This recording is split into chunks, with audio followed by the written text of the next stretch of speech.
Bom dia, boa tarde, boa noite, dependendo do fuso ou onde você estiver. Para a gente é um prazer imenso estar aqui com vocês. A gente adoraria se fosse presencial, se a gente pudesse estar vendo os rostinhos de vocês aí, quem sabe até a gente fizesse uma festa depois, vai saber. Mas eu sou o Maurício, do meu lado meu amigão, Rodrigo. A gente convida vocês aqui para o nosso escritório, somos fundadores da Furf Design Studio, para a gente bater um papo, trocar uma ideia e contar um pouquinho para vocês da nossa trajetória, das nossas visões, passado, presente, principalmente futuro, e compartilhar um pouco com vocês desse mundo lindo do design.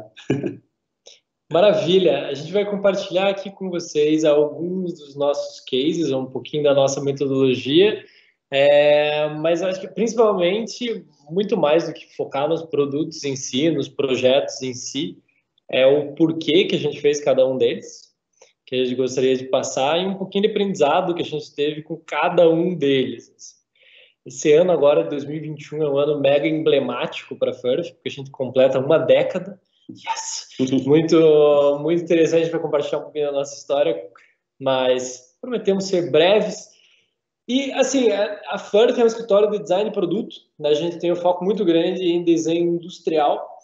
E essa palavra, né, design, que todo mundo usa, que acha maravilhoso, design.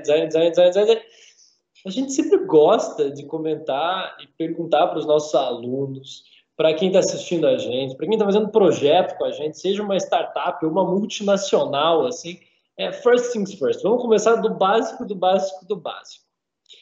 O que raios é design?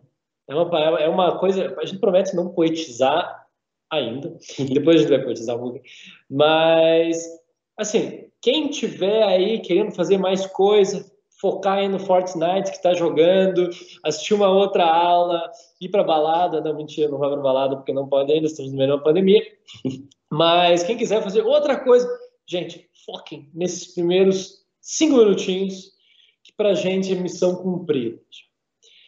Design, na verdade, quando se pergunta, né, o que é design, vem aquelas respostas prontinhas, né, principalmente quando a gente pergunta para figurões do design, o que é design? É desenho, design de bolo, design de sobrancelha, tem design de absolutamente tudo, né?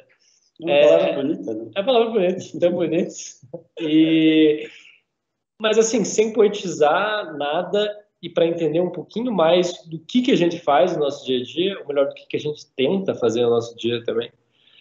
Vamos do básico, porque o ser humano tem uma capacidade gigantesca de complicar absolutamente tudo na vida. Então, vamos do básico, do básico, do básico. Design é uma palavra que não vem do inglês, não significa desenho, não significa projeto, e sim, design é uma palavra que ela vem do latim, né? Latim ali, se for ver os galhos ali das línguas que deu origem ao português, etc., e é uma língua romântica. Então, ela vem do latim, designio, e que a gente poderia traduzir hoje em dia para entender o que é design para significado. Então, design é significado. Note, importante, a gente não está poetizando, a gente não está colocando o nosso ponto de vista, a gente está indo para o básico do básico do básico. Estamos aqui reunidos para conversar sobre design. Estamos aqui reunidos para conversar sobre significado. Design é significado. Então, o designer, né, o designer é aquele que põe significado em alguma coisa. Então, é muito louco, né? Porque só de ter essa percepção, é muito louco como tudo muda, né? A maneira de você olhar o mundo, olhar as coisas à sua volta, você para de prestar tanta atenção para a superfície das coisas, né? Se você está procurando o design de alguma coisa, olhando o design de alguma coisa, você não vai mais pensar só na estética, você não vai pensar naquela coisa mais superficial. Se você encara isso como significado, você começa a procurar o significado de tudo que está à sua volta, o significado daquilo que você está fazendo, está criando, muda completamente, né, essa percepção. Então a gente passa a ter um olhar talvez um pouco mais profundo, né, da vida, o que é uma coisa maravilhosa, mas a busca vai muito além, né, dessa superfície meramente desenho, estética e tudo isso que as pessoas costumam achar, e vai para uma camada muito mais rica, muito mais significativa, né, no sentido mais amplo da palavra. Exatamente. Então, hoje estamos aqui para conversar sobre significado, vamos conversar sobre alguns projetos, e esse é o, bom, ponto de partida da nossa trajetória. Nossa trajetória que a gente acredita teve vários projetos muito interessantes nas mais diferentes áreas nesses 10 anos, mas principalmente a gente teve dois grandes booms, assim, que foram grandes, bem pontuais, assim. O primeiro deles foi uma cadeira, uma banqueta que a gente desenvolveu quando a gente ainda estava na faculdade. Eu e o Maurício somos formados em desenho industrial na PUC do Paraná e a gente também morou e estudou em Torino, na Itália, em Turim. Estudou, vírgula, né? A gente matava a aula para fazer contato em Milão e basicamente 99% da gente fazia festa e estava tomando vinho e comendo massa na Itália. E foi uma época muito importante na nossa vida por vivenciar o design, o significado das coisas, né? São poucos elementos, mas cada um deles com o máximo significado. E isso tudo reflete no design italiano, mas principalmente reflete no lifestyle italiano, no estilo de vida do italiano. Então isso para a gente teve um impacto gigantesco. A gente ainda estava na faculdade quando a gente desenvolveu a Engenho. Tanto eu quanto o Maurício, a gente não tem assim um histórico de designers na família.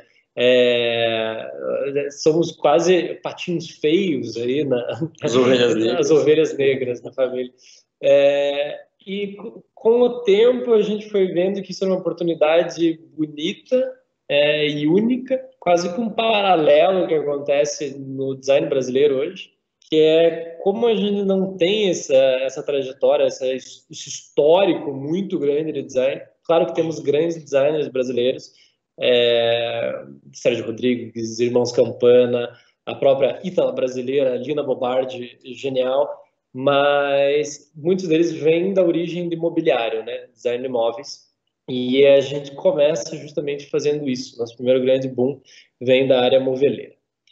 A gente brinca que a Anjinho, a nossa Anjinho, ela é uma ideia que surgiu de uma inspiração, de uma crença não só nossa, mas uma crença quase universal aí de pais, mães, tios, padrinhos, avós, que é aquela criança, por mais espoleta que ela seja, por mais endiabrada que ela esteja, ela está sentadinha, desenhando, comendo, estudando ali, sentadinha na mesinha dela. O responsável e o adulto olha e fala: esse é meu anjinho. Então, uma coisa muito legal da Anjinho é que a gente simplesmente deu asas a Anjinho. E uma das coisas que a gente acha muito bonita dela e muito poética é que a Anjinho ela está incompleta quando ela não está em uso. Então, o primeiro ensinamento ali, além de design de significado, ensinamento profissional que a gente gostaria de passar para vocês é que o bom projeto ele funciona como um ótimo coadjuvante na vida da pessoa. A pessoa sempre é a protagonista. E aqueles projetos que tentam falar mais alto que a pessoa em si, acaba ofuscando a própria história dela e não é um projeto tão autêntico. Bons projetos são aqueles que ajudam as pessoas a contar a própria história delas. A banqueta Anjinho, ela está incompleta quando ela não está em uso. Ela até cai entre nós, aqui compartilhando um segredo, assim, cá entre nós, depois se viu que ela pode parecer um dente ali, se pegar só o encosto, ele parece um dente, até escritórios consultórios de odontologia compraram algumas e, bom, tudo bem, quando você já comprando, tá maravilhoso, mas a ideia é que realmente você só entenda o conceito dela completamente quando ela está em uso. Então, primeiro projeto que a gente compartilha com você é justamente para passar isso. O bom projeto, ele é um bom coadjuvante. Coadjuvante pode ser digno de Oscar, mas a gente sempre pensa em todos os nossos projetos. Claro, a gente trabalha muito com simbologia, muito com semiótica no nosso projeto, mas o mais importante é como que a gente vai enaltecer e ajudar a própria pessoa a contar a história dela. o significado não está tanto no produto ou no projeto que a gente está desenvolvendo, e sim no dia a dia das pessoas, como que aquilo está ajudando a contar uma história muito maior do que a matéria, né? Só o material, a madeira, o MDF, ou materiais malucos que a gente vai compartilhar com você. E a gente até brinca que a gente chama de banqueta, mas é claro que é uma cadeira, porque as asas são de quem está sentado ali e por aí vai. Mas o mais louco é que, bom, acho que todas as imagens que a gente vai mostrar para vocês são fotografias que a gente mesmo tirou. A gente sempre tem esse cuidado muito grande de tirar uma foto que mostre bem a história, a poesia, a essência do projeto. E, pois bem, a gente estava na faculdade ainda, a gente fez isso, fez a Anjinho ali com as nossas próprias mãos, onde a gente tinha, com o material que a gente tinha, e tiramos a foto, lançamos na internet, começou a sair em vários sites, começou a viralizar para alguns lugares. Até que um dia a gente estava no meio de uma aula chata ali no intercâmbio. Desculpa, gente, não é Covid, tá? Ainda bem. A gente estava no meio de alguma aula chata ali e a gente recebeu um e-mail de uma italiana muito interessada, tinha adorado o Anjinho, já tinha visto em alguns sites e tudo mais. E ela falou, olha, eu tenho um blog que eu entrevisto artistas, arquitetos, designers do mundo inteiro e eu queria muito entrevistar vocês, mas eu queria que vocês respondessem cada pergunta como se vocês tivessem 5 anos de idade. E a gente olhou assim, tá bom, maluca, vamos lá, né? Vamos... Já estamos aqui, não estamos fazendo nada mesmo? Sim. Na aula. E daí... Então a gente respondeu, foi divertido, ela gostou, a gente foi trocando e-mail, papo vai, papo vem, estava chegando ali perto de abril. E ela falou, meninos, eu esqueci de avisar, mas eu sou curadora da Semana Design de Milão. Vocês querem expor? E nisso, a gente ainda na faculdade, né, era um dos grandes sonhos, a gente sempre teve um mural de post-its ali, de objetivos que a gente quer alcançar. E não esperava que fosse tão logo, mas aconteceu isso. A gente caiu da cadeira, ficamos entusiasmados, super. E, claro, bora, né? Aí a gente, bom, rolou tudo isso, a gente expôs em Milão, aí a Anjinho criou asas para o mundo todo, né? Começou a ter publicação em mais de 10 línguas, foi capa de revista, até o próprio Philip Stark comprou para alguns projetos dele na Índia? Na Índia. E então, o mais louco é isso, né? Como que o poder de uma fotografia, o poder de um significado atrás de uma coisa tão simples pode conquistar tantas pessoas, né? E aí que a gente também começa a perceber um outro aprendizado de que o mundo é feito de pessoas, não importa o tamanho do objetivo ali, provavelmente para alcançar aquilo, é feito de pessoas. A Semana de Design de Milão, aquela coisa gigantesca, que na época a gente via como, uau, impossível, é só, né, encontrar a pessoa certa no caminho e tudo mais, e estar aberto às pessoas que surgem no caminho também. Qualquer pessoa que surge no caminho pode ser uma super porta aberta, e não tem como saber logo de cara, geralmente. Mas, e aí também, outra coisa que é interessante, né, falando do poder da ideia, da essência ali, a gente começou a ver em vários sites, até nas redes sociais, a galera compartilhando a doidada. Tinha desde uma galera super humilde, que em teoria não sabe nada de design ou qualquer coisa assim, mas gostava e falava, nossa, olha aqui, para tua sobrinha, super legal e tal. E por outro lado, no outro extremo da régua ali, pessoas completamente entendidas de design, curadores dos principais museus do mundo, assim, também interessados. Hoje a Anjinho faz parte do acervo permanente do principal museu de design da China. E de novo, é por conta dessas camadas, né? Se você bate o olho e entende, maravilhoso. Já gostou, legal, fechou? Mas se quiser, a gente pode ir mais a fundo. Se quiser saber mais, a gente pode ficar 40 minutos aqui falando sobre, né, toda a poesia que tem por trás, ou o processo de produção, como que prende a asinha, enfim. Existem muitas camadas que você pode mergulhar. Então, a gente sempre tenta brincar de equilibrista nessa régua que os projetos eles não são superficiais, né? Não é aquela piscina que você vai mergulhar e era só um espelho d'água, você bate de cara ali. Mas se quiser, você pode mergulhar e vai ter mais conteúdo. Pode pegar um submarino ali, lá para o fundo ainda tem coisa para explorar. E então a gente busca sempre trazer esse equilíbrio entre os significados dentro de um projeto. No fundo, a gente está mexendo com beleza, com B maiúsculo, não só superficial, e sedução. Então, a gente sempre pensa também o que atrai, o que seduz você, assim, que tipo de pessoa que seduz você. Então, a gente sempre brinca também que a beleza, a física, ela atrai, beleza, ela pode atrair, ela pode chamar para ela, mas se não tem conteúdo, se não tem o que descobrir, se não tem papo, as coisas não fluem, você não quer ficar perto daquela pessoa. E da mesma maneira que se for uma pessoa linda, mas com muito conteúdo, mas sem aquele jogo de cintura, sem borogodó, sem um toque de humor, sem leveza, ela também não faz tanto sentido.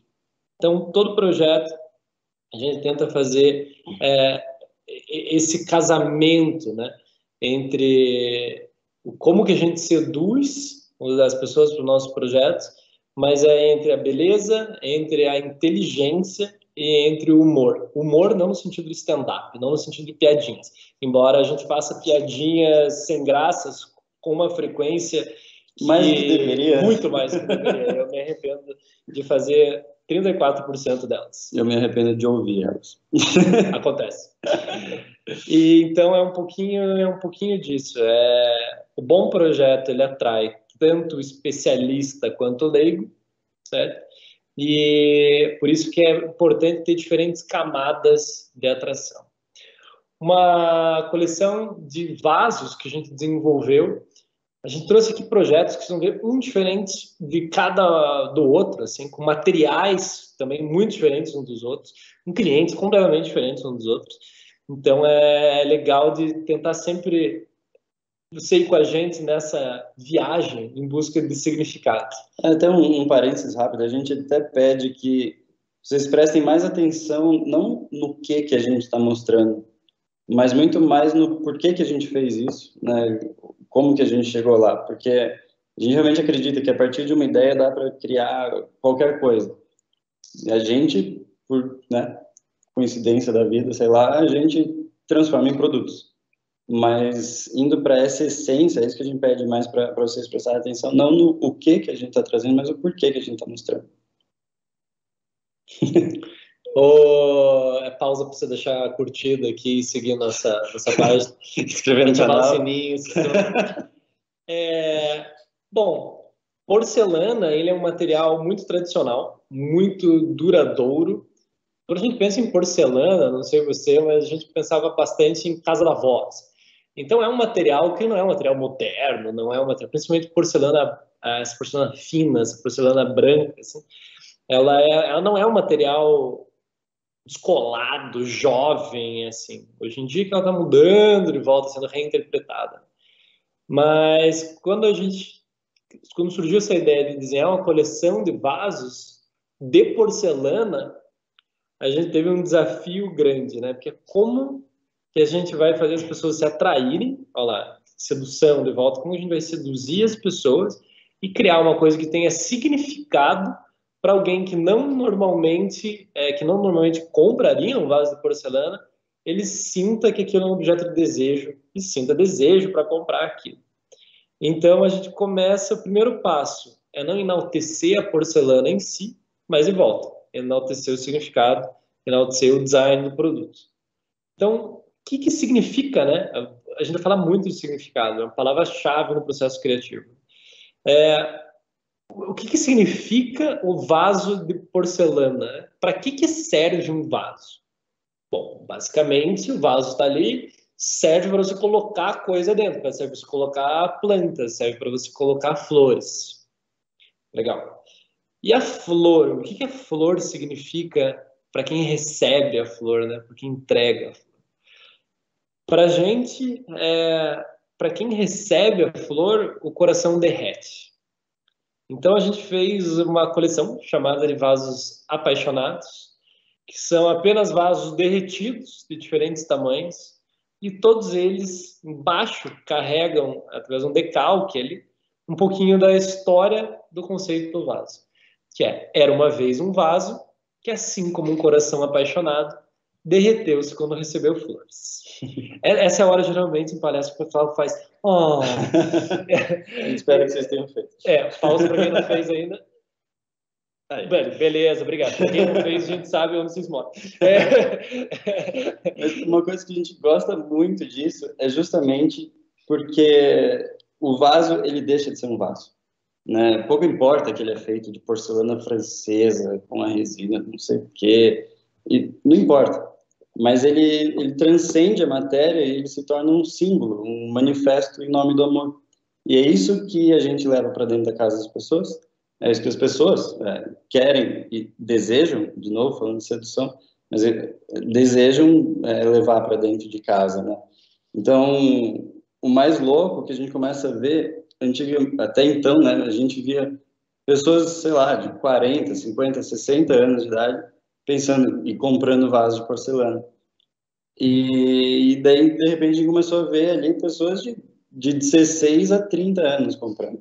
Que tipo de pessoa de 18 anos de idade vai pensar, nossa, que vontade de comprar um vaso de porcelana? Não faz o menor sentido. Então, mas é justamente por isso. Não é mais um vaso de porcelana, mas é uma coisa que as pessoas estão comprando ali para a primeira namorada, para a primeira casa juntos, às vezes comprando de presente para a avó mesmo, mas aquilo em casa, ali, sei lá, na mesa, na sala de estar, onde for, vira quase que uma nuvem mágica ali que diariamente fica lembrando aquelas pessoas que ali tem amor, que ali tem toda essa paixão. E uma coisa legal é essa coisa mesmo da venda, né? Muita gente que tem comprado são pessoas jovens, como o Mauro comentou, às vezes para dar para a primeira namorada, etc. A gente tem um amigo que já comprou 5 e essa história é real. E é uma coisa muito legal, é muito bombástica que tu vai compartilhar com você em primeira mão. Ele tá com o casamento marcado. Agora vai! Maravilhoso. Ele deu um para a avó dele também, então são 4. Mas o legal dos vasos é que, notem, de novo, se ele não tem flor, ele não faz sentido. Se ele não está sendo usado, ele não faz sentido. Você não entende tanto a poesia dele quando ele não está em uso. E até a gente tem muitos amigos publicitários, vamos falar um pouquinho mais sobre isso também. E o processo criativo, em essência, é muito parecido. A gente fala de significado, né? A gente fala de mercado e de poesia. São essas duas faces da mesma moeda. Assim.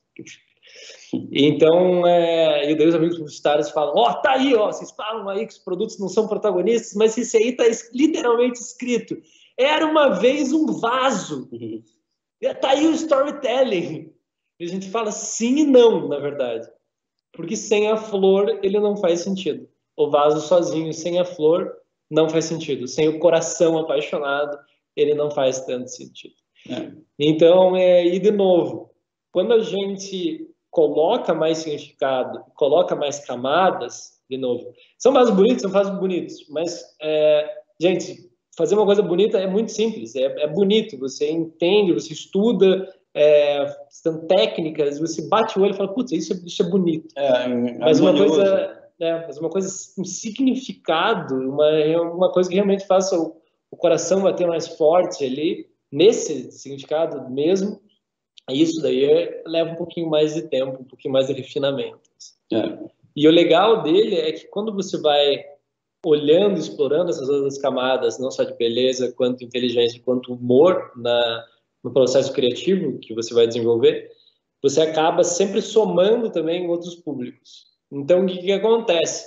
Os vasos apaixonados. Existe ali, como o Mauro comentou também, a senhora de 60 anos que compra, existe, literalmente, existe, é um público, que é a galera que já comprava um vaso de porcelana, ele é um vaso de porcelana bonito. e existe ali o pessoal de 20 anos, na faixa 20 e pouquinhos anos que compra ele. Quem imaginou que uma pessoa de 20 anos ia comprar um vaso de porcelana? Então, é justamente que ele deixa de ser um vaso de porcelana e sim, ele vira um manifesto em nome do amor. Gente, se vocês deixarem, a gente vai ficar viajando aqui. Mas o Rodrigo estava falando disso, né, de abranger só puxando um parênteses antes da gente passar para esse próximo, mas quando a gente parte para a essência do ser humano, não importa muito com qual ser humano a gente está falando, de qual idade, de qual cultura, etc. Mas se a gente vai para a essência, a gente fala de poesia, a gente fala de música, a gente fala de emoção, né? Talvez design seja música dos olhos, vai saber, mas quando a gente fala de poesia, a gente começa a ressoar, vibrar na mesma frequência que o coração das pessoas, então não importa muito a idade, porque a gente consegue, de alguma forma, tocar nessas pessoas. A gente gosta de brincar que quando a gente desenha uma cadeira, a gente desenha uma cadeira para a bunda, a gente desenha uma cadeira para o coração, né? Então, da mesma maneira que um poeta escreve uma poesia, e ele cuida muito bem para cada palavrinha que está ali, passar a mensagem que ele quer com clareza, para ressoar com as pessoas, fazer o coração de alguém sorrir, aí bom, consegue com sucesso fazer uma poesia muito linda. Então, quando a gente está criando algum projeto, seja ele qual for, a gente também, cada elemento que está ali é escolhido com muito cuidado para a gente conseguir passar essa mensagem. A gente não vai, né, você não vê um poeta enchendo linguiça ali, isso só vai distanciar do significado que você quer passar. Então, é o mínimo de elementos, mas não é um minimalismo, né? Minimalismo você vai cortando elemento até que você corta a alma, corta tudo e vira um negócio super mínimo. Mas é muito mais esse olhar poético, né? De você ter o mínimo necessário para você passar todo aquele significado que você quer despertar no coração das pessoas. Então é isso que a gente acredita muito. E, bom, voltando agora aqui, aqui a gente começa a passar por alguns projetos mais loucos e a gente acredita muito no poder que tem de estar sempre em contato com especialistas de outras áreas, né? Existem muitos criativos que se acham deuses e, nossa, eu vou criar tudo sozinho, eu sei de tudo enfim, a gente acredita no completo oposto, né? Quanto mais pessoas de outras áreas a gente conseguir trazer para perto, para junto, principalmente especialistas, mais profundidade a gente consegue ter nas camadas e nos significados daquilo que a gente está criando. Então, as pessoas perguntam, né, nossa, que livros de design vocês leem? Quem são seus amigos designers, etc. Claro que a gente lê, claro que a gente tem esses amigos, mas a gente prefere muito mais sair para jantar, para o bar, para a festa, etc., com um cientista maluco, com PhD em psicologia, com, sei lá, pessoas das mais diferentes áreas, antropólogos, enfim, porque aí sim a gente começa a conectar pontos, né? A gente estoura essa bolha que a gente vive, todo mundo vive numa bolha, né, de alguma forma. A gente sempre tenta ao máximo estourar essas bolhas e conectar com esses outros mundos, criar essas pontes para esses outros mundos, porque nessas trocas, cara, é extremamente rico, assim. E aí começam a surgir ideias maluquíssimas, um pouco do que a gente vai mostrar agora também. Uma palavra-chave que a gente gosta muito de sintetizar tudo em um significado, assim. Então a gente sempre busca pelo significado também das palavras em tudo que a gente vai colocar e quais são as palavras que servem quase como os nossos princípios, como FURF, como escritório, que podem servir de uma diretriz constante para tudo que a gente esteja fazendo. E uma das principais palavras com os anos assim que a gente aprendeu é inclusão. Inclusão no mais profundo sentido e mais profundo significado da palavra mesmo. Não só incluir diferentes pessoas, de diferentes classes, de diferentes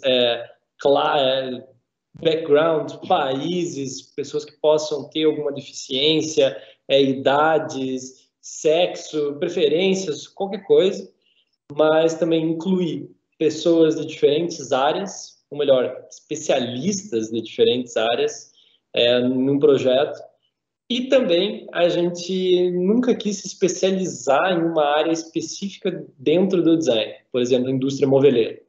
A gente atua muito nessa área, porém a gente nunca quis se limitar a ela, a gente nunca quis fazer ela de forma exclusiva.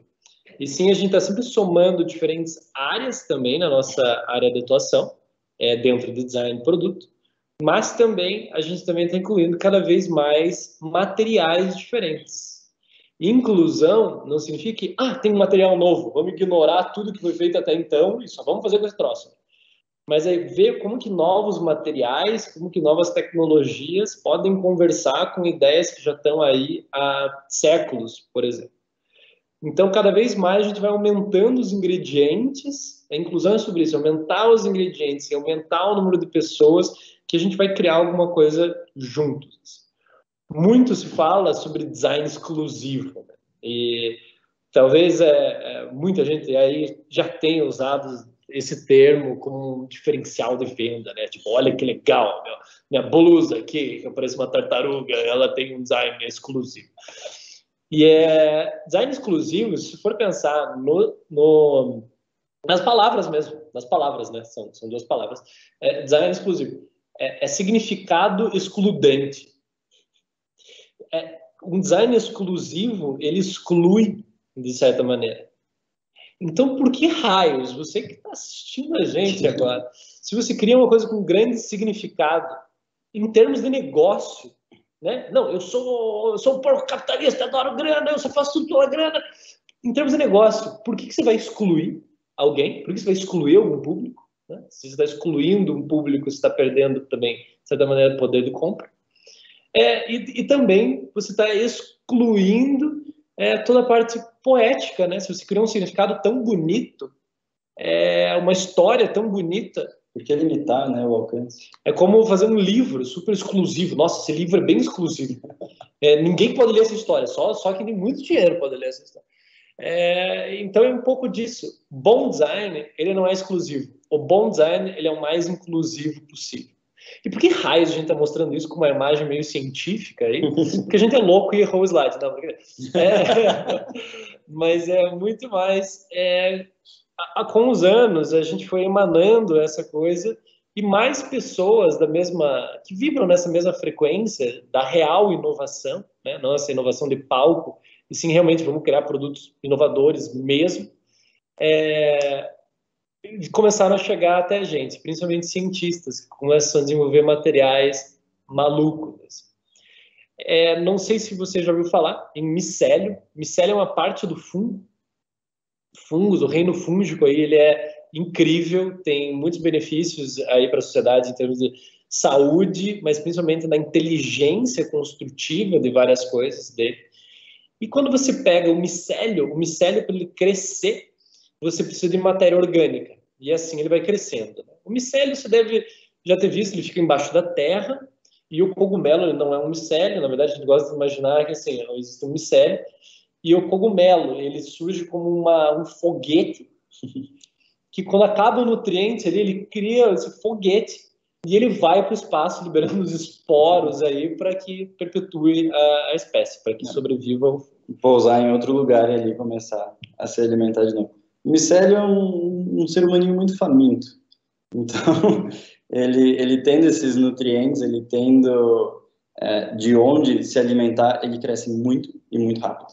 Então, bom, isso a gente não inventou micélio, tá? Foi Deus, Pachamama, Gandhi, Gaia, James Dean. Alguém criou essa. Com certeza foi James. Foi James Dean que criou micélio. Bom, micélio ele é um material que ele está aí há milênios, há mais tempo do que a gente. E quando você entende os benefícios do micélio, ele como material, como matéria-prima, são trocentas coisas interessantes que ele tem. Primeiro, ele é um biomaterial, ou seja, ele tem origem bio, então ele é bio, ele pode ser um bio, você pode jogar ele na natureza e ele vai se biodegradar. Você faz ele de origem muito renovável, porque é micélio, ele é um fungo que cresce, você joga o alimento para ele, matéria orgânica, ele cresce.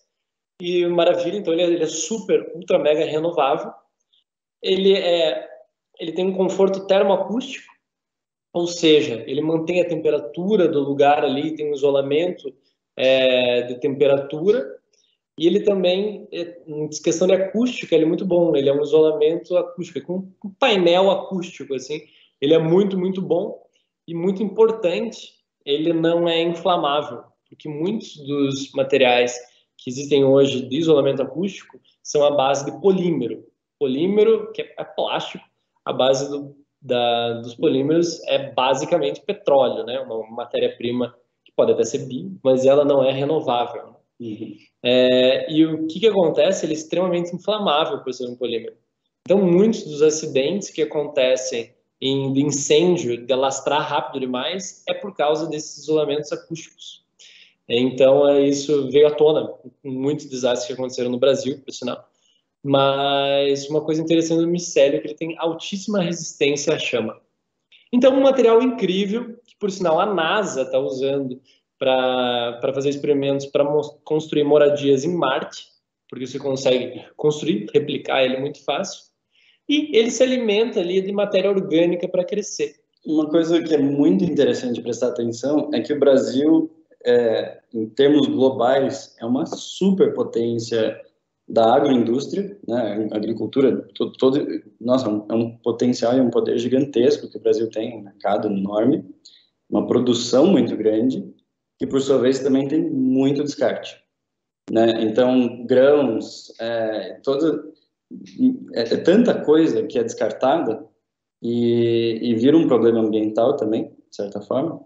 Então, se o micélio se alimenta disso, perfeito, né? A gente consegue usar esses resíduos da agroindústria, resíduo mesmo, e transformar isso em outra coisa. Um outro lado também é que o Brasil é uma grande potência da construção civil, né? País gigante, tá, né? Toda hora o mercado aquecendo cada vez mais. Então, quando você une essas duas coisas, né, o descarte da agroindústria, que é gigantesco, e a construção civil bombando, se a gente junta as duas coisas, a gente vê uma oportunidade muito grande de criar alguns produtos para essa área, né? Então, com esses cientistas malucos de uma startup muito querida, paranaense, a gente desenvolveu a coleção Iris, que é uma coleção de materiais termoacústicos, ou seja, eles têm esses benefícios tanto de manter a temperatura, fazer um isolamento de temperatura, mas também fazer esse isolamento acústico. Fica gostoso ali, tipo, em estúdio, perto no escritório, para o som ficar mais agradável. E a pira dela ser a coleção Iris, esses raios que você está vendo, a gente estava, junto com o Eduardo, fundador da empresa, a gente estava no meio da floresta caçando cogumelos e a gente começava a ver simbologias também que estivessem presentes na natureza e que pudessem servir de inspiração. Quando você pega um cogumelo, né, e pega o chapéu do cogumelo, aquela partezinha de cima, e vê a parte de baixo do cogumelo, ele lembra muito esse desenho. Então parece que as lamelas, né, parece as lamelas do chapéu de um cogumelo, que a gente seccionou isso e fez, mas ao mesmo tempo esse projeto inteiro é sobre olhar de uma diferente maneira as soluções que já estão aí, olhar para uma maneira diferente para o futuro, né? Então a coleção Iris também fazendo essa brincadeira com o olhar, então você vê que também se repete isso na nossa íris, no nosso olho. E a gente estava na floresta e passando ali um raio de sol no meio das árvores. A gente também enxergava isso, esse lens flare ali do Photoshop. A gente via isso acontecendo também. Então é um elemento que se repete e é replicado pela natureza. E tem essa coisa de se espalhar mesmo, oferecer um novo olhar e chamar o olhar. É justamente isso, trazer e buscar muito, né, essa visão de um possível futuro que seja mais sustentável, que seja mais consciente nesse aspecto, né? Se a gente está tendo tanto descarte em um lugar, se a gente está tendo problemas de incêndio, etc., na construção civil, né, e a gente pode conseguir o melhor dos dois mundos com ideias mais sustentáveis, que a gente explore isso, né, ao máximo. E então a gente acredita muito nisso. A gente acredita muito nessa união da inteligência da natureza com a criatividade humana, né? A gente trazer isso para dentro das casas, para dentro da indústria, para produzir isso em grande escala, porque a gente vê também que, ao mesmo tempo, o mundo está construindo e produzindo em tanta quantidade, tanta coisa que é danoso para o meio ambiente. Então, para a gente combater isso, a gente também tem que produzir em grande escala o que seja benéfico, né? E assim a gente vai combatendo, é quase uma guerra diária ali, mas um passinho de cada vez a gente vai trazendo essas ideias meio malucas aí para dentro de casa, para todos os lugares. E mais 2 projetos aqui, se não me engano, para compartilhar com vocês. Também, nessa nossa eterna missão obsessiva aí de buscar novos materiais, de buscar soluções realmente inovadoras e, como a gente comentou aqui, como a gente cria esse exército do bem, a gente começou a ir a fundo mesmo em sustentabilidade e aprender não só a sustentabilidade de palco, mas o que realmente transforma um produto em um produto sustentável. Segundo a ONU, são os 3 pilares da sustentabilidade, que é ambiental, que todo mundo conhece, então sustentabilidade, quando a gente está falando da natureza, econômico, então isso que tem que gerar e girar a economia de um lugar, e social. A gente está fazendo um projeto para pessoas e com pessoas. Então a gente leva essa riqueza também, que são as pessoas, os amiguinhos que estão com vocês, e como que a gente transforma isso sendo sustentável também para as pessoas. Então, muito naturalmente, trocadilhos à parte, a gente acabou... hoje eu e o Maurício, a gente faz parte do Departamento de Desenvolvimento Industrial da ONU, que é a UNIDO, que é a United Nations Industrial Development Organization, que é basicamente como que a gente produz o bem em grande escala, como que a gente transforma a indústria o mais sustentável possível em todos os países. Então, essa é uma questão muito, muito conversada. E existem materiais que são taxados como, nossa, são vilões na sustentabilidade, e existem materiais que são, nossa, isso aqui é o queridinho, tipo papel reciclado, né? Foi um boom aí, principalmente no finalzinho da década de 90, papel reciclado. O papel reciclado era a empresa que gostava do meio ambiente.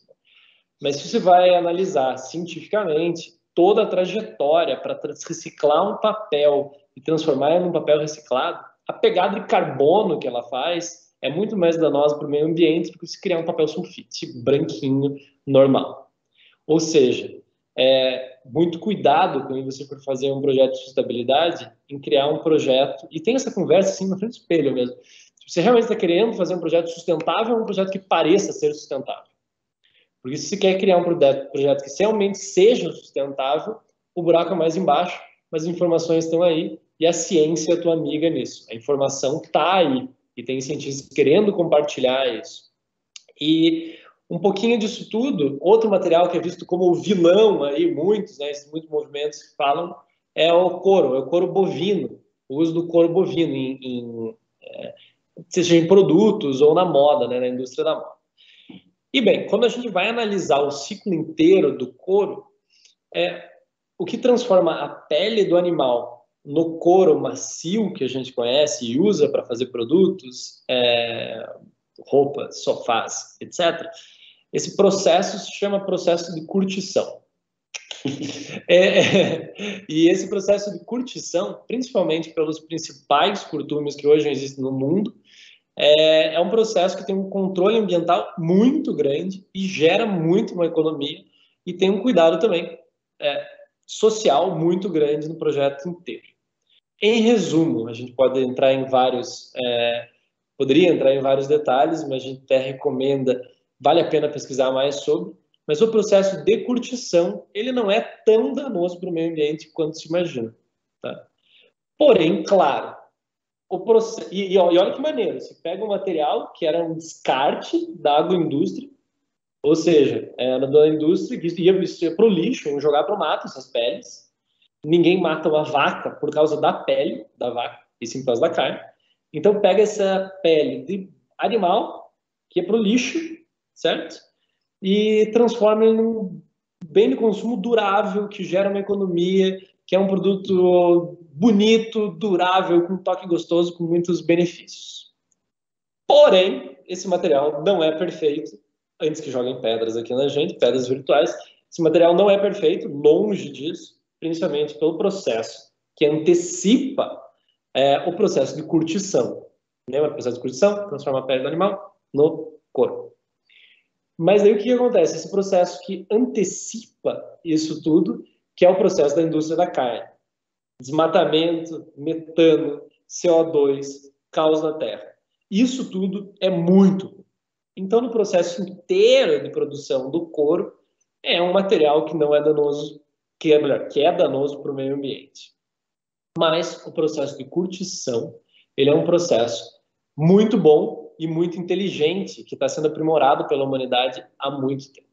Então, se a gente tem um produto final muito bom e um processo intermediário, ok, bom também, mas a parte que antecede é um problema gigantesco, e se em vez de usar alguma coisa que emite CO2, que polui, que causa tantos desastres numa escala tão gigantesca, a gente usasse outra coisa?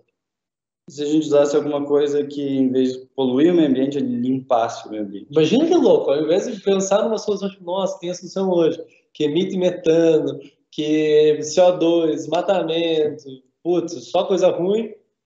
Imagina que louco mesmo, se tivesse um material que se pudesse curtir e transformar ele em um tecido também. Seria mágico, né? E, bom, a gente está olhando para ele, é bem óbvio, e já existe muito mais tempo que a gente. Folhas, natureza, né? E aí, bom, começa toda a pira, toda a ideia maluca, que surge de um pessoal muito querido, interior do Rio de Janeiro, que a ideia é justamente, em vez de usar a pele do animal para curtir e transformar em couro, que é um produto durável, e se a gente usasse folhas e transformar folha, curtir folha de uma maneira orgânica, né, sem uso de metais pesados e tudo mais, mas um processo extremamente parecido de transformar a pele em couro, transformar folha em couro. E foi exatamente isso que surgiu, foi exatamente isso que é exatamente isso que tem sido feito. E se a gente pega, né, esse tecido que vira no final, que ele tem praticamente as mesmas propriedades do couro, a gente não pode chamar de couro pela legislação brasileira, né? Couro só pode ser coisa de origem animal, mas cá entre nós aqui, segredinho, isso é um couro, praticamente, mas a gente não pode chamar disso. Então, esse biotecido, à base de folha, quando começa a olhar o ciclo como um todo, cara, fica muito bonito. Fora toda a poesia, toda a beleza de você conseguir ver a folha em si, o processo como um todo, esse curtume é o único curtume orgânico, o primeiro curtume orgânico do mundo, 100% orgânico, que, bom, no processo como um todo, em vez dele emitir CO2, como qualquer indústria faz, por mais sustentável que seja, ele tem uma compensação de carbono tão alta que ele limpa o meio ambiente. No processo como um todo, ele é carbono negativo. Negativo. Negativo. Às vezes eu confundo. Mas ele limpa, enfim, ele limpa, isso que é importante. Né? Por tamanha produção de folhas, toda aquela plantação, todo o processo ali, é um processo que limpa. Então, quanto mais dessas folhas são produzidas, mais limpa o meio ambiente. E, cara, que lindo a gente ter um couro vegano, à base de folhas, um couro que... Biotecido. Um biotecido à base de folhas, que, além de tudo, traz toda essa beleza, né, estética. E aí surge uma coisa louca, que o couro animal, ele tem a limitação da pele e do tamanho do bicho, né? Mas com esse biotecido, quando você começa a sobrepor ele, a gente cria um tecido sem limitações de tamanho. Assim. Então a gente consegue explorar muito mais para fazer tamanhos muito maiores e fica lindo, né? Você vê aquelas folhas esparramadas ali. E dá para ter vários acabamentos, cores, enfim. Mas o mais bonito é prestar atenção nesse ciclo, o processo como um todo, né? Aí uma coisa legal é, então, como que a gente lança uma ideia tão nova, que se tiver que escutar alguns minutos aí a gente explicando, como que a gente lança ele? É basicamente assim, a gente imagina que a gente sabe que é uma pessoa muito legal, que todo mundo da festa vai gostar, mas que ninguém conhece ainda. Então, quando ela chega acompanhada com alguém que o dono da festa já conhece, aí sucesso. Aí vai ser bem Apresentado, né? Então, o biotecido de folha, a gente lançou ele desenhando uma coleção de móveis. E como que a gente desenha essa coleção de móveis? Cada vez mais, quando a gente pesquisa sobre sustentabilidade e aprende sobre sustentabilidade, a gente vê que não tem um outro caminho para a gente, não é opcional ser sustentável para a gente ter um futuro. Ou seja, para a gente ter um futuro, a gente precisa ser sustentável. Então, sempre que a gente está criando um produto que tem um grande apelo de sustentabilidade, a gente cria ele mais futurista possível. A gente vai criar um produto maneiríssimo, com uma cara de futuro, que saiu ali de um filme do Kubrick de ficção científica, para estar quase como se fosse uma máquina do tempo que trouxe isso lá do futuro e estivesse mostrando para as pessoas. A coleção Outono traz muito disso. A gente tem essa brincadeira quase como uma nave espacial, ao mesmo tempo ele é um bichinho de 6 patas ali, mas pode ser um Sputnik, uma mini navezinha. Assim. E o biotecido de folha ali em cima, ele tá com uma cara muito futurista. A gente optou por fazer ele em tons naturais. A gente consegue fazer junto com esse curtume em diferentes cores, mas nessa primeira coleção a gente optou por fazer nas cores naturais da folha. Então a textura, as cores que você está vendo ali, elas não são impressas no biotecido. Elas não são prensadas para fazer a textura. Elas são assim. O biotecido ele é assim. E ele é lindo. E o que a gente fala, e é muito importante, a sustentabilidade por si só, ela não é um grande apelo de venda. Em outras palavras, as pessoas não estão dispostas a pagar muito a mais por um produto simplesmente por ele ser sustentável. Mas as pessoas estão, sim, muito dispostas a pagar mais por um produto que é mais bonito, que é diferente, que tem uma cara futurista. Então, uma outra aprendizado que a gente teve compartilhando com você é tratar a sustentabilidade de uma maneira mais cool possível, de uma maneira mais descolada possível. Não usar como uma forma apelativa, compre porque é sustentável. E sim, é tipo, cara, é muito maneiro. Tipo, cá entre nós, olha aí pra esse banquinho. É muito maneiro. Mas é muito maneiro. Você quer ter ele em casa. E ele é muito sustentável. Então é um pouquinho disso que a gente imagina, é isso que a gente vê a coleção outono. Bom, o nome da coleção, autoexplicativo, mas é um pouquinho disso que a gente quis trazer com esse projeto, com a coleção outono. Trazer uma visão de sustentabilidade, mas com uma pegada extremamente futurista, e usar a sustentabilidade, quando a gente está tratando sustentabilidade como um grande apelo, né, como um grande diferencial do produto, não usar isso de forma apelativa, nesse sentido da palavra, mas sim a gente usar a sustentabilidade de uma maneira cool. É maneiríssimo, sim. E é sustentável. Então é isso que a gente vê muito em produtos no mundo todo, onde a gente tem feito projetos. E a gente traz justamente uma coleção de imóveis, porque, querendo ou não, no universo do design, no mundo do design imobiliário, tem muita visibilidade, né? Então a gente faz isso para colocar o holofote nesse biotecido, nesse material e nessa visão de que existem alternativas, né, mais sustentáveis, enfim. Porque a gente realmente acredita que a gente, daqui muitos anos, sei lá, filhos, netos vão olhar assim no museu um pedaço de couro bovino e falar: nossa, pessoas usavam pele de animal para fazer couro. Tudo é couro de folha hoje, né? Tudo biotecido de alguma coisa, e que coisa horrível que era, né? Então a gente realmente acredita, isso sendo cada vez mais adotado, a gente, né, quer ver isso em todas as indústrias, né? Imagina a indústria da moda usando isso, já estão começando a explorar grandes grifes, inclusive, mas é segredo nosso. Na indústria automobilística, sei lá, imaginar os Tesla, em vez de um banco de couro, banco com biotecido. Elon Musk, nosso contato está aqui embaixo, caso queira.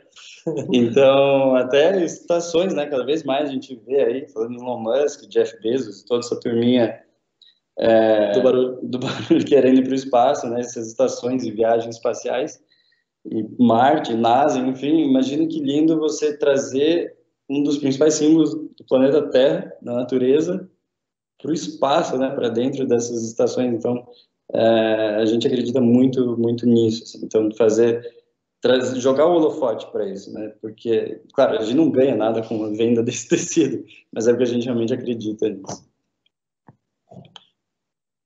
É muito louco, cara. Muito louco. E para concluir, jogo rápido, aqui um projeto inusitado. Nosso primeiro grande boom foi a Anjinho, e foi muito marcante aí na nossa trajetória. E, claro, muitos projetos muito marcantes, mas o segundo grande boom nosso, que foi bem importante, foi o projeto Carioca, quando a gente recebeu essa proposta de desenhar para uma empresa líder de mercado de órteses e próteses de perna. E foi uma ótima desculpa para a gente ir para os baile funks do Rio de Janeiro, na época que não existia Covid, não existia nada disso, mas foi uma honra ter ido para o Rio, trabalhar com uma empresa muito tradicional nessa área, bastante inclusiva, por sinal, mas a gente foi chamado para desenhar uma capa de prótese de perna. O que rola, né? Quando a pessoa perde a perna, começa a usar uma prótese, a parte mecânica, ela já está muito bem resolvida, funciona muito bem, né? Seja um joelho, uma perna com ou sem um joelho biônico ali, a parte mecânica funciona muito bem. Mas faltava olhar ainda para o lado emocional, né? Mas que a perna funcione bem, a pessoa ali, sofreu amputação, está usando a prótese, ela fica só com esse tubinho, né? Vocês devem lembrar de ter visto alguém usando uma prótese porque, querendo ou não, ele destoa. É estranho, né? É fora do comum, assim. E, bom, a gente começou esse projeto, a gente foi para o Rio, a gente tentou se imergir o máximo possível nessa realidade, conhecer a realidade dessas pessoas, né? Conviver com elas, entrevistar elas, enfim. E entender ao máximo o que se passava, né? Então, por mais que essas pessoas já estivessem recuperadas, já estivessem vivendo o dia a dia super bem ali, diariamente, elas contavam pra gente que elas muitas vezes não se reconheciam se olhando no espelho, se olhavam com um olhar diferente, pessoas na rua se aproximam, né, com um tom de dó, um tom de, às vezes até de inferioridade, criança aponta, enfim. Então, putz, isso começa a pegar muito, né? Por mais que a pessoa já esteja numa frequência boa, todo dia chega alguém assim, putz, cara, o que aconteceu? E daí a pessoa tem que contar toda a história, reviver aquilo, vai abaixando, assim. E a gente percebeu que o projeto que a gente estava desenvolvendo mesmo não era um projeto de uma capa para prótese de perna, mas era, assim, um projeto sobre autoestima. E era isso que a gente ia estar trazendo para a vida das pessoas. Era esse o projeto que a gente estava criando, de verdade. E a gente foi chamado para desenhar uma capa de prótese de perna. Isso significa que existe esse tubinho na prótese de perna, né? Que com esse tubinho a pessoa perde o volume da perna e, como o Mauro comentou muito bem, perde muito da autoestima dela também. E existem soluções, sim, já existem capas de prótese de perna, mas as capas que as pessoas mais usam é uma capa assim, essa é a capa que o SUS fornece. Ela é uma capa de espuma, que por cima vai uma meia calça. É estranho, tenta imitar uma pele e acaba sendo estranho, acaba comprometendo até o próprio movimento da prótese, o próprio funcionamento dela ali. E a gente ficou assustado aí com os valores, porque vocês também devem lembrar de ter visto em algum momento uma capa de impressão 3D, capas coloridonas, descoladas, assim. Muita gente começou a fazer isso também um tempo atrás, e essas capas de impressão 3D, e mesmo essa capa que vocês estão vendo aqui, ela é uma capa de espuma, que é a capa, em teoria, mais futrica.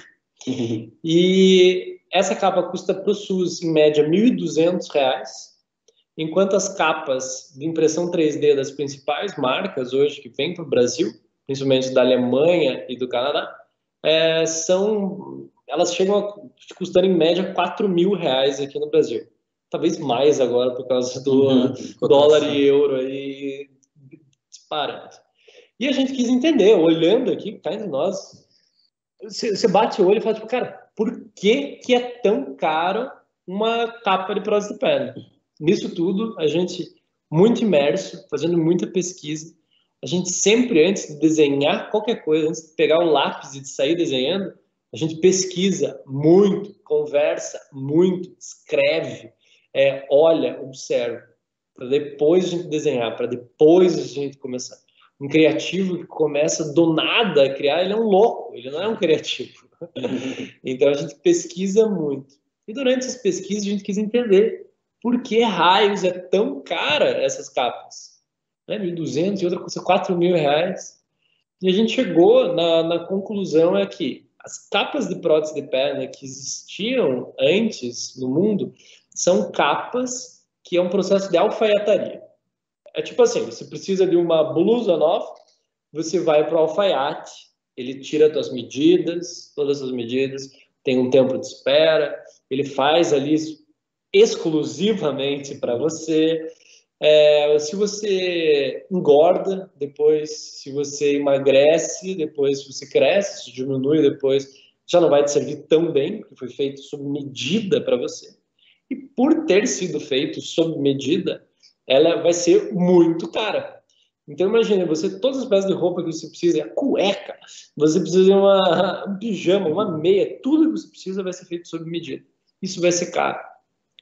Então, um dos principais pensamentos, a gente brinca que é rebelde, mas é rebelde com causa, foi quando a gente foi do contra, a gente adora ser do contra, mas como uma forma de inovar. E a gente quis pensar, bom, se tudo que é feito por um processo de alfaiataria, será que a gente não consegue inventar camiseta tamanho M? E nessa nossa busca gigantesca por simbologias, vocês viram que em todos os nossos projetos a gente fala sobre poesia, sobre significado, sobre símbolos, né? E cada um deles a gente busca um símbolo muito forte que represente aquele projeto. E foi nesse pedacinho de papel colorido, pequenininho, humilde, que a gente encontrou a perfeita simbologia para esse projeto. Um confete, ele é colorido, ele é leve, ele é democrático, rico, pobre, novo, velho, homem, mulher, criança, todo mundo usa confete, mas você só usa um confete no momento da alegria, no momento da alto astral. Então, assim surgiu a confete. A confete ela é a primeira capa de prótese de perna produzida em grande escala no mundo. É um produto que é leve, serve para tanto perna direita quanto perna esquerda. Ele só tem uma adaptação na parte interna de altura. Foi uma época muito esquisita na nossa vida, porque a gente achou que ia achar em livros medidas de perna média. Isso não acha. E a gente saía medindo a perna de todo mundo na rua. Sorte que você não conheceu a gente naquela época, que a gente teria medido a sua perna. Talvez a gente tenha medido sua perna, você nem... Talvez. Manda uma mensagem pra gente, porque a gente agradece. Mas literalmente a gente mediu dezenas e dezenas de pernas para chegar numa média. E a gente viu que era possível, sim, criar uma camiseta tamanho M, que servisse ao máximo de pessoas possível. Serve para mulher, serve para homem, diferentes perfis. E a nossa ideia é justamente não esconder. A gente não quis imitar uma pele, a gente não quis imitar uma perna, e sim abraçar como quase um acessório de moda, quase como um óculos. Que há poucos séculos atrás, quem usava óculos era visto, né, como, meu Deus, eu não quero usar óculos, eu não quero ser visto como uma pessoa com deficiência. E, cara, hoje em dia se usam óculos porque é uma coisa descolada, é bonito, e, claro, tá corrigindo uma coisa física. Então, por que não pode ser assim também? Por que não pode ter essa pegada? Por que não vira um ícone de moda que você pode mudar, que você pode customizar? Esse é o Caio, ele é campeão mundial e medalhista paralímpico. Então, durante os Jogos do Rio, ele estava usando uma metade verde, metade amarela. E isso, pelo ele ser produzido em larga escala, a confete, a gente consegue brincar com variações de cores. Então, ele é sempre colorido. E você lembra ali a foto que a gente tirou, a gente mostrou agora há pouquinho, dos confetes, quando você joga para cima, eles formam essas elipses. E essas elipses não estão ali à toa também. Elas servem para tanto deixar o produto mais barato, mais leve, desculpa, mas para você poder customizar. Essas são algumas imagens que a gente fez num workshop a convite dos irmãos Campana, em São Paulo. A gente ficou muito próximo, principalmente do Humberto, queridaço, cara, sem palavras para falar, um dos caras mais humildes do planeta Terra, e o cara é uma lenda viva do design mundial.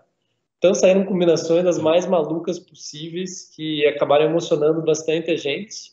E um parênteses é que isso de mostrar mais, em vez de você querer esconder, você querer mostrar, é muito bonito de ouvir os relatos das pessoas, que tem pessoas que, putz, já estava há 9 anos, 15 anos só usando calça, que não queria mostrar, né? E então a gente ouviu histórias de pessoas que voltaram a usar bermuda depois de 10 anos, voltaram a ir à praia depois de não sei quanto tempo, voltaram a se reconhecer, assim, né? Então, eles também falam, né, que no dia a dia, em vez das pessoas se aproximarem e perguntar, putz, cara, o que aconteceu? É muito mais um outro lado de olhar e falar, caramba, cara, que massa a tua perna, sabe? Então é outra frequência, é outra vibração, assim. E aí começaram a acontecer algumas coisas muito malucas, além de várias coisas malucas que a gente já contou, mas existe um gigantesco prêmio do mundo do design, o Red Dot, que é considerado aí o maior prêmio de design do mundo. E nosso sonho era se inscrever, um dia ganhar nisso. Por muita sorte, a gente ganhou a inscrição desse prêmio, a gente se inscreveu e a gente ganhou. E a gente ganhou, inclusive, na categoria Best of the Best, primeiro que a gente recebeu um e-mail comemorando um monte e tal. A gente foi ler com calma e aí sim a gente viu que a gente tinha ganhado no Best of the Best, que é o prêmio máximo que ele dá para 1% dos vencedores ali, que é aquele prêmio que o júri vê que não tem que tirar nem pôr, sabe? Para ter uma noção, né, nesse ano, quem ganhou na área automobilística foi a Ferrari, quem ganhou na área tecnológica foi a Apple, e quem ganhou na área médica foi a Confetti, a gente. Então, isso é surreal. Daí, muitos amigos começaram a falar, cara, mas esse projeto tem a cara do Leão de Cane. Por que vocês não escrevem? A gente nem tinha muita noção. É o maior festival de criatividade do mundo, mas a gente não tinha tanta noção da dificuldade que era de ganhar, mas a gente se inscreveu como FURF mesmo. E com o vídeo que a gente tinha, com aquilo que a gente tinha, e acabou que a gente ganhou também. Não foi uma ação publicitária, não foi uma coisa que a gente criou para o prêmio. Realmente pegou o vídeo que tinha e mandou. Até hoje é o único Leão de Cane em Product Design que o Brasil conquistou. A gente quer mais, queremos uma alcateia aí, mas isso que foi muito legal. E daí, existe uma rixa muito grande entre o Red Dot e o IF para saber qual que é o Oscar do design. E aí a gente se inscreveu no IF e ganhou também.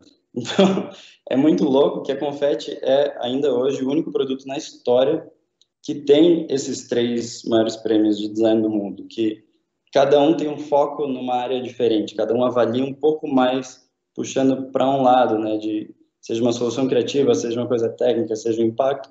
Então, muita gente se inscreve nos 3, mas até então ninguém tinha ganhado os 3, né? Nenhum produto tinha ganhado os 3.